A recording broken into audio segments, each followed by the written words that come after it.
The stillness of the night is often deceptive, hiding secrets darker than you could ever imagine. Far beyond the cheerful pastels, the chocolate eggs, and the playful bunnies associated with Easter, lurks a sinister underbelly, a shadowy realm where two tales of terror unfold, each tethered to the seemingly innocent holiday. These are no fables spun from fantasy, but chilling narratives rooted in the eerie and the uncanny. So brace yourselves as we delve into the first of our two disturbing Easter tales. I thought Easter was a time of joy, of happiness. But that year, it brought something else. It was an enchanted spring morning. The sun was shining brightly and the air was filled with the sweet scent of blooming flowers. The town was buzzing with excitement and preparation for the annual Easter celebration. Families were out in their yards, their children running around with glee, searching for hidden Easter eggs. My family was no different. We had a tradition of hosting the grandest Easter egg hunt in our small town. That year, we had invited everyone, friends, neighbors, relatives. The garden was filled with laughter and cheer. Little did we know this day of celebration was about to take a terrifying turn. As the children scampered about, my cousin Lily, a sweet little girl of 7, wandered off into the woods behind our house. We didn't think much of it. After all, the woods were a popular hideout for the more adventurous kids. But as the minutes turned into an hour, and there was still no sign of Lily, a sense of unease crept over us. A search party was quickly formed, and we combed through the woods, calling out her name.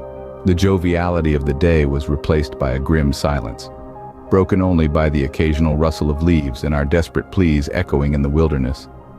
Just when we were about to lose hope, a soft whimper broke the silence. We followed the sound and found Lily huddled against a tree, her eyes wide with fear. She clutched a small, intricately designed Easter egg in her hand. She was trembling and kept pointing at the egg. The egg was unlike any we had seen before. It was a deep metallic black with strange symbols etched into it. It felt cold, and it seemed to emit a faint, eerie glow. We thought it was a prank. Maybe some kids had wandered into the woods earlier and left it there. But Lily insisted that it was the egg that had scared her. In the days that followed, strange things began happening. The laughter and cheer that once filled our house were replaced by an eerie silence. Objects moved on their own, doors creaked open and shut, and an unexplained chill swept through the rooms.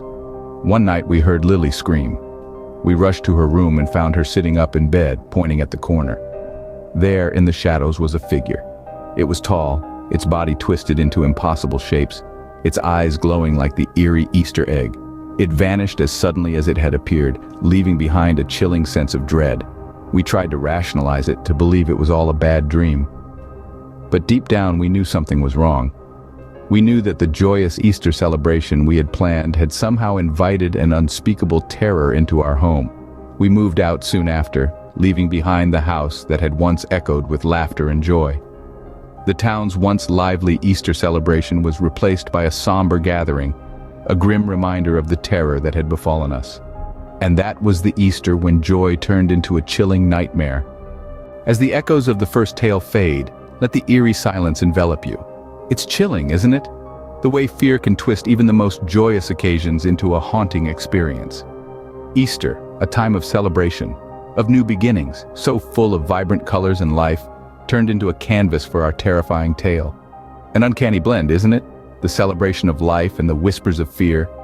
These stories remind us that fear isn't confined to the shadows of Halloween. It can creep in the bright light of Easter morning, hidden behind the innocence of a chocolate bunny or the vibrant colors of an Easter egg. It's this uncanny contrast, the interplay between light and dark, joy and fear, that makes these tales so spine-chilling.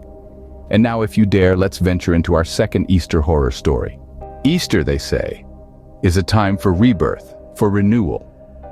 But what if what is reborn is not of this world? The tale I'm about to share happened right here in our peaceful little town. It was Easter Sunday, a day that used to be filled with joy, laughter, and the excitement of the egg hunt. But for the past few years, Easter has been different. It's been chilling. It all began 5 years ago when the Johnsons moved into the old Henderson place at the end of Maple Street. The house had been vacant for years, and everyone was glad to see the lights on again.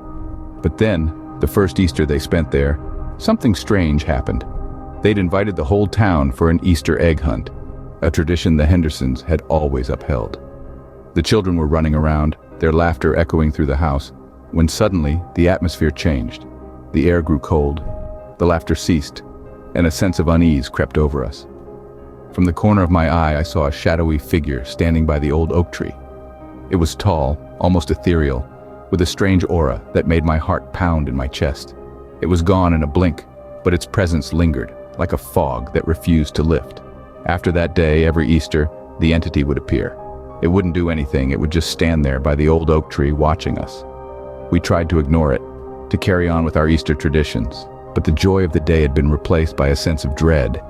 We consulted with experts, paranormal investigators, even a local priest, but nobody could tell us what it was or why it chose Easter to make its presence known. Some suggested it was the spirit of old Mr. Henderson, while others thought it was an entity drawn to the energy of the festival. But no one knew for sure. The entity became a part of our lives, an unwelcome guest that we could not get rid of. It was there every Easter, a constant reminder of the unknown. We tried to adjust, to live with it, but the fear lingered. The children stopped looking forward to the egg hunt, the adults stopped organizing Easter feasts, and slowly, our once joyful Easter tradition faded into a memory.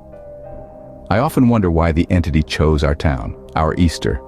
Was it because of the joy we shared, the love we spread, or was it something else? Something darker, something we didn't understand? I guess we'll never know. But one thing is certain, Easter in our town will never be the same again. The entity has changed us, changed our traditions, and instilled in us a fear that we can't shake off. We've learned to live with it, to accept its presence. But there's always a part of me that wishes for the old days, for the laughter, the excitement, the joy of Easter. For a time when Easter wasn't about the dread of the unknown, but about the celebration of life and renewal. But for now, we're stuck with our eerie Easter guest, a constant reminder of the unknown, of the mysteries that the world holds. It's a chilling thought, one that sends shivers down my spine every time I think about it. And so the entity became our unwelcome guest every Easter. These tales, my friends, are reminders that fear often lurks in the most unlikely of places. Our first story, the Easter Nightmare, saw an ordinary egg hunt transform into an inexplicable ordeal of terror. Who would have thought such a joyous event could give birth to such a chilling encounter? Then we moved on to the Easter Entity, where a seemingly harmless Easter decoration took on a life of its own, delivering a spine-tingling experience that will surely make you rethink your holiday decorations. Both these tales underline a singular eerie theme, that even the most innocent and joyful occasions can become a breeding ground for the macabre and the grotesque. They remind us that horror is not confined to dark alleys or haunted houses. It can infiltrate the safety of our homes and the cheerfulness of our celebrations. Remember, not all Easter bunnies bring chocolates, some bring nightmares. Until next time, sleep well.